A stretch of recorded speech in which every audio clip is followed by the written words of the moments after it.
नमस्कार भैया, हमें तो आप जानते ही हुए, नाम है मोहन नीरज भैया और आप देख रहे हैं बुंदेली पिंच। बुंदेली पिंच के पॉलिटिकल सेगमेंट कार्यक्रम में आज हमारे साथ मौजूद हैं उत्तर प्रदेश युवा कांग्रेस कमेटी के प्रदेश संगठन महासचिव प्रद्युम्न ठाकुर जी। आप लगातार क्षेत्र में जनता की सेवा में लगे रहते हैं और इस समय जो हमारा आगामी चुनाव है, जिला पंचायत प्रधानी का जो चुनाव आने वाला है, उसमें आप सेमरी जिला पंचायत सीट से संभावित प्रत्याशी भी हैं और अभी आप क्षेत्र में जा भी रहे हैं। तो आज हम इनसे बात करेंगे कि चुनाव के पश्चात आपकी क्या कार्य करने की क्या शैली रहेगी, किन मुद्दे को लेकर आप लोगों के बीच में जा रहे हैं, क्या वादा आपके रहेंगे।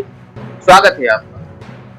सबसे पहले नीरज जी, आपका धन्यवाद जो आप हम सभी को संदेश खिलाने, जो साक्षात्कार खिलाने आप यहाँ आए, और हम आपको शुभकामना भी दे हैं नए जो आपने नौ चैनल बनाओ जाके लाने, और हम आपके चैनल के माध्यम से सभी को राम राम करते हैं। और जैसा कि आपने कहा है कि मैं एक संभावित प्रत्याशी के तौर पर वार्ड नंबर 4 सेमरी जिला पंचायत में जा रहा हूँ। ये सेमरी जिला पंचायत क्षेत्र नहीं, ये हमारा परिवार है, क्योंकि इस क्षेत्र में हम पले, किसी यहीं जन्मे, यहीं, तो ये हमारा ये क्षेत्र नहीं है, ये पूरा एक परिवार है। और परिवार के नाते, एक बेटे के नाते मेरा जो भी कर्तव्य होगा, मैं अगर जनप्रतिनिधि के तौर पर अगर चुनकर आता हूँ क्षेत्र में, तो जो भी मेरे कर्तव्य होंगे जनप्रतिनिधि के तौर पर, वो मैं पूर्ण निष्ठा के साथ करूंगा। और एक बेटे के तौर पर जो परिवार के कर्तव्य होते हैं वो निभाने का हर संभव प्रयास करूंगा। लोगों जैसे कि जो भी एक जिला पंचायत क्षेत्र के प्रतिनिधि के तौर पर जो भी कार्य आते हैं, हर कार्य में मैं ये विश्वास दिलाता हूँ जनता को क्षेत्र की कि मैं जो भी हम पे काम होंगे वो हम हर संभव कार्य पूरी निष्ठा। आपने देखा पिछले दिनों जो अतिवृष्टि वर्षा मतलब हुई है प्राकृतिक, वो ज्यादा हो गई, जिससे किसानों के खेत में और धान में पूरी तरीके से पानी भर चुका था और काफी फसल नष्ट भी हुई। तो आपको क्या लगा कि इन सारे नुकसानों पर, जो ये सारे नुकसान कृषि को लेकर हुए हैं, तो उनका एक जायज मुआवजा किसानों तक पहुंचा है सरकार द्वारा या नहीं पहुंचा?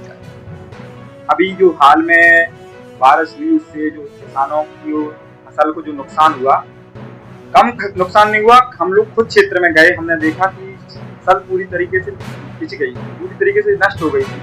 और जो फसल के दाम हैं उनमें भी देख रहे हैं मंडियों में कि उस प्रकार के दाम नहीं मिल रहे हैं किसानों को। किसान पूरी तरीके से बुरी स्थिति में है, बर्बाद स्थिति में है। और हमने देखा, हम कई गाँव में भी गए, जैसे गए थे, कमलेश यादव थी, या लाहौर में कई किसानों ने आत्महत्या भी कर ली, क्योंकि यही फसल उनके आगे के भविष्य के लिए, उनके जीवन यापन के लिए होती है। तो हताश होकर किसानों ने आत्महत्या कर ली।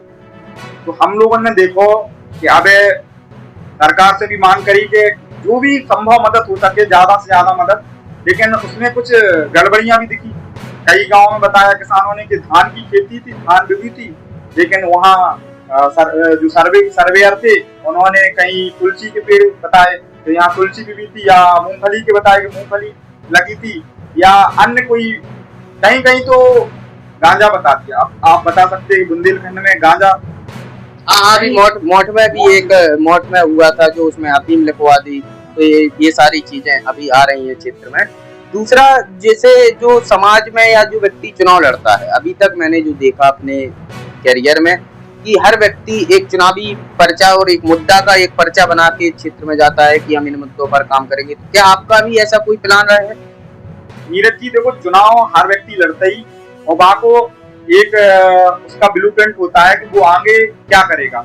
निश्चित तौर पर एक अगर जनप्रतिनिधि के तौर पर मुझे इस क्षेत्र का आशीर्वाद मिलता है सेमरी जिला पंचायत का, तो जो कर्तव्य मेरे जनप्रतिनिधि के तौर पर होंगे, जैसे बिजली का, नाली का, सड़क का या अन्य, और मैं कहना चाहता हूँ जो समाज में अंतिम व्यक्ति, जो पंक्ति में अंतिम व्यक्ति है, उस तक जो भी सुविधाएं हैं, जो भी एक जिला पंचायत क्षेत्र की निधि की जो सुविधाएं हैं, उनको हर संभव सुविधाओं को, मदद को पहुंचाने का काम आपका इस क्षेत्र का बेटा कर सकता है।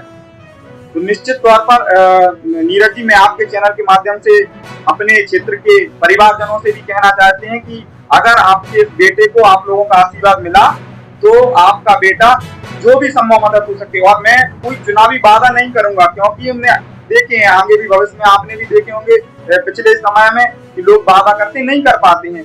तो वादा नहीं करना है, हमें काम करके दिखाना है। हमें कहना नहीं है कि ये करेंगे, हम करके दिखाएंगे कि लोगों को विश्वास हो सके कि हम लोग जो कहे हैं हमने काम, मतलब जो ज्यादा से ज्यादा काम हो सकते हैं उनको हर काम जो भी हमसे होगा वो हम हर काम कराने का प्रयास करेंगे। बहुत बहुत धन्यवाद आपका। आज हमारे साथ मौजूद थे प्रद्युम्न ठाकुर जी और उन्होंने अपने चुनावी मुद्दों को लेकर जो उनसे बात पूछी, बहुत अच्छी बात उन्होंने कही कि झूठे वादे हमें नहीं करना है, क्योंकि अक्सर लोग ये भूल जाते हैं कि चोट उन्हें छोटे छोटे पत्थरों से लगा करती है, पहाड़ों से नहीं। क्योंकि लोग बड़ी बातें कर जाते हैं और बाद में वो अपने जो वादे किए हुए थे उन पर खरा नहीं उतर पाते हैं। इसलिए उन्होंने कहा है कि हम जो भी वादे करेंगे बिल्कुल सच करेंगे अब और उन पर खरा उतरने का प्रयास भी करेंगे। और जो सबसे अच्छी बात मुझे हमें लगी कि जो अंतिम छोर पर समाज में जो अंतिम छोर पर व्यक्ति खड़ा हुआ है उसका भी ध्यान रखना चाहिए सरकार को, जनप्रतिनिधियों को, कि उसका भी भला हो सके, उसको जो जायज समस्या है उसकी मदद हो सके, उसकी आवाज सरकार तक पहुंच सके। ऐसे ही और पॉलिटिकल सेगमेंट कार्यक्रम देखने के लिए आप जुड़े रहिए बुंदेली पिंच से।